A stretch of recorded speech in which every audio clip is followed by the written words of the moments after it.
哎，你是不是那一种手机备忘录一打开，哇，密密麻麻的，周一练胸，周二练背，周三练腿，把自己当成健美选手在操？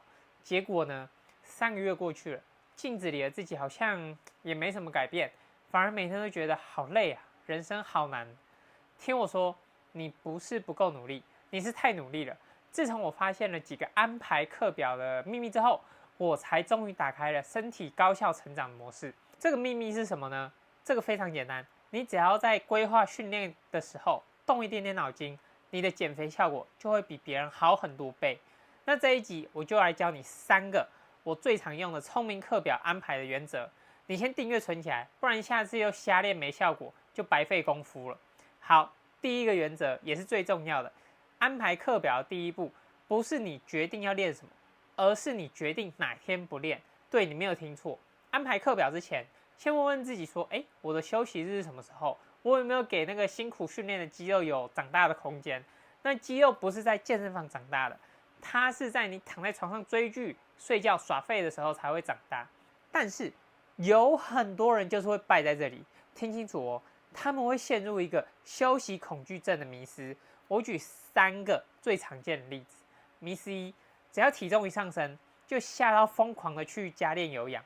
很多人早上量体重，发现数字多了0.5公斤、1公斤，就立刻吓得半死，觉得自己变胖了，然后冲去跑步1个小时赎罪。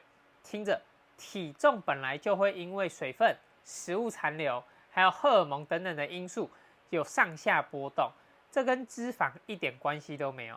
如果你因为害怕，所以打乱计划去加练的话，反而会剥夺肌肉宝贵的休息时间，这样子会让你离目标越来越远。再来迷思二，今天感觉好像没有练得很够，明天再来补偿。有些人会觉得说，今天卧推感觉好像不是很好，没有什么充血感，或者是觉得说深蹲的重量怎么会比上次轻，然后就会觉得今天的训练是失败了。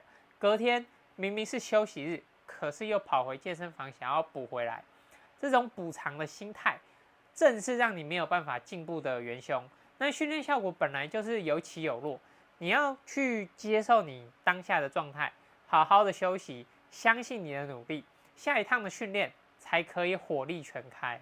再来第3个迷思，休息就是偷懒，多练一天赚一天。这种爱拼、爱拼加赢的苦练精神，在健身房里面真的是行不通。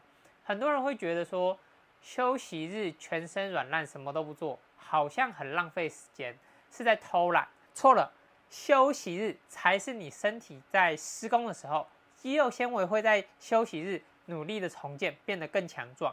你一直操它，它就会一直受伤，根本就没有时间变强壮。所以从今天起，把你的休息日用荧光笔圈起来，这个是神圣的休息日，它才会让你减肥的效果变好。再来是第2个原则，让你的课表从劳作变成艺术品。安排课表的时候，问自己：如果我是一个超级机车、超级挑剔的教练，我会怎么吐槽自己的课表？很多人卡的地方，就是以为把课表填满，做的比别人还要多，效果就会比较好。那这种就是典型的劳作课表，而不是有效的训练。我来戳破3个最常见、练越多越好的迷思。第一个就是训练的时间越长 ，CP 值越高。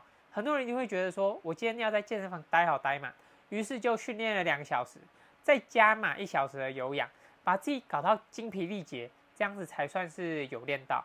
但事实是，当你的训练时间过长，身体会开始分泌压力荷尔蒙，也就是皮质醇，这反而会开始分解你的肌肉，阻碍你的进步。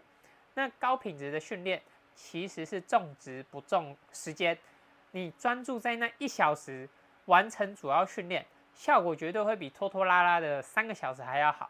在迷思2，动作种类越多，刺激越全面。你打开某一些女生的练臀菜单，哇，杠铃臀推、哑铃臀推、单腿臀推，做完再来个器械臀推，杠铃 RDL、哑铃 RDL，再加个 cable 的后抬腿，排了7、8个动作，觉得说这样子就可以练出好看的翘臀。但仔细一看，好几个动作其实都在重复髋伸直这个主要的功能，只是换了器材，换了一个姿势而已。你就想，一个完美的蛋糕，如果你只用一种面粉，然后加一堆不同的糖，这样子也不会好吃啊。所以，与其做一堆功能相似的动作，不如精挑细选3到4个可以完整刺激到臀大肌、臀中肌，涵盖不同动作平面的动作。例如说，一个臀推，一个硬举，再加一个分腿蹲，再加一个髋外展类的动作，这个才是比较聪明的设计。在迷思3，训练的天数越多，肌肉就长得越快。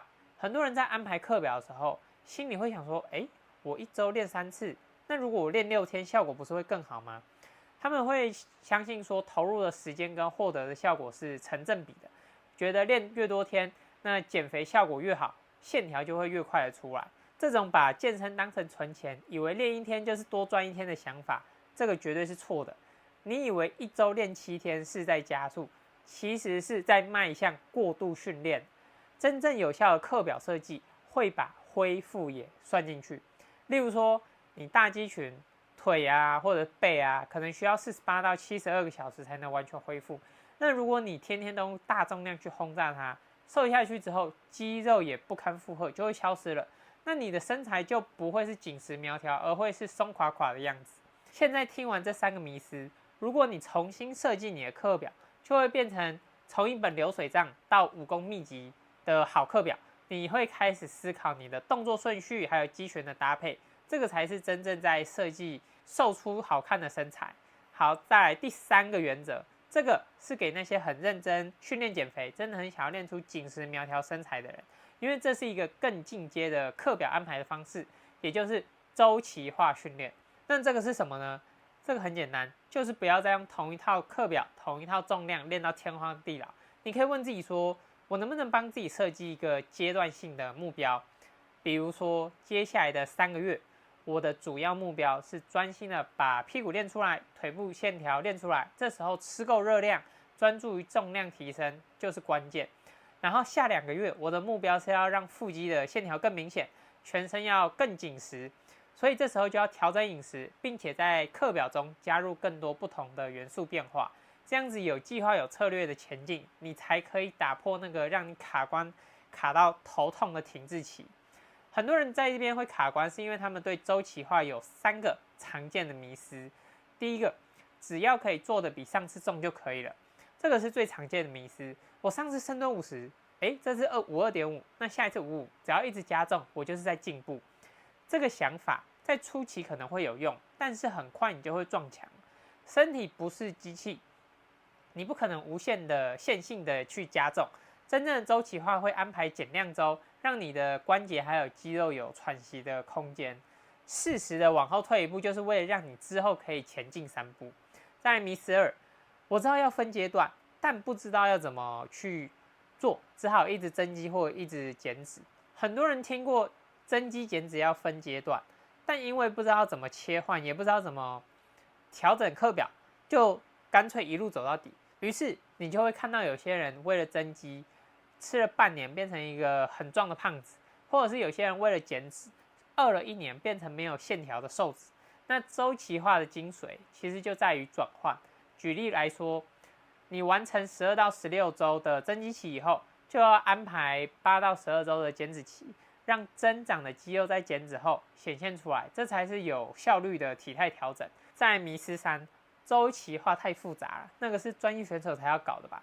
其实一听到周期，很多人就会联想到复杂的图表啊、科学数据，觉得说，我又不是要比赛，干嘛搞这么复杂？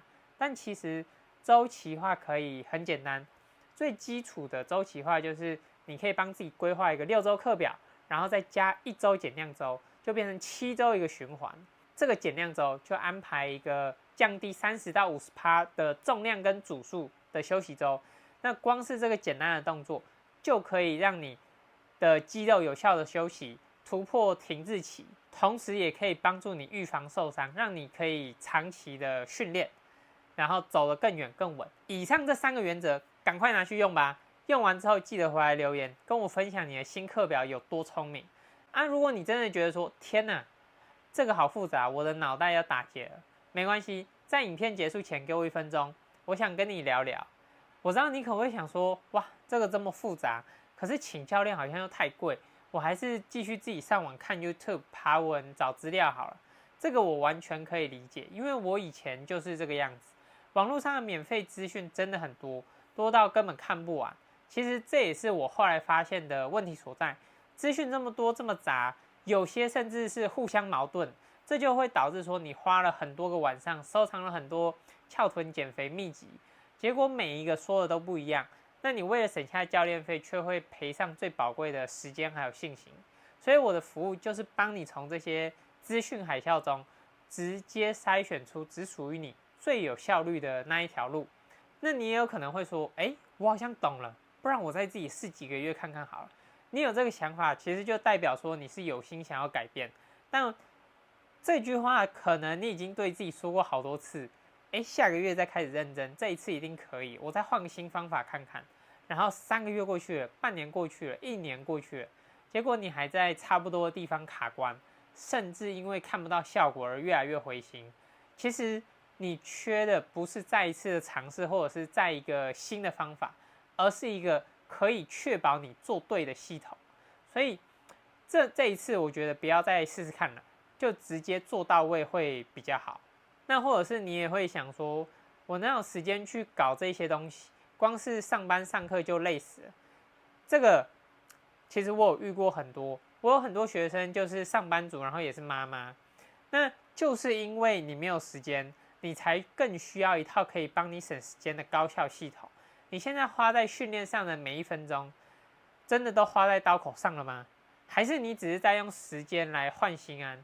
那我的服务其实就是直接帮你跳过所有的乱猜、碰壁、白费力气的过程，直接把你的努力精准的转化成你想要的身材。那如果你已经受够了瞎练白忙，受够了停滞不前，想要一条通往成功的捷径，那就在影片下方的影片描述栏点击我的1对1线上教练服务。记住，我们是要聪明的计划，而不是无效的努力。OK，那我们就下个影片见，拜拜。